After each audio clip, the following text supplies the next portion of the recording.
Hey guys, got a contest for us today. Looking at these two jugs, two 5-gallon jugs, both of them were shot with a .45 caliber weapon. One was a center fire, a pistol.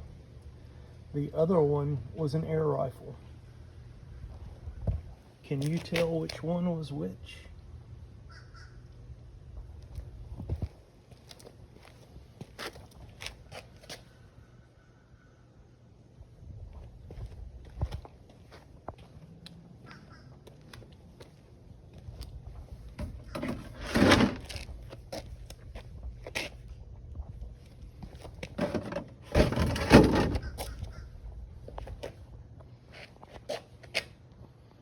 Okay, so which one is which?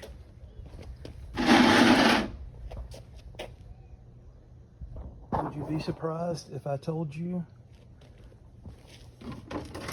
that that one right there was shot with an air rifle?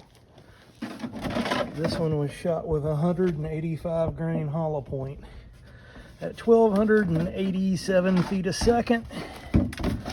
It was a Rainier plated bullet, and it's focusing on my hand, but inside is the remains of the plated bullet. It did exit out the back, and I caught it in my bullet trap. But this one's firearm, that one's air gun.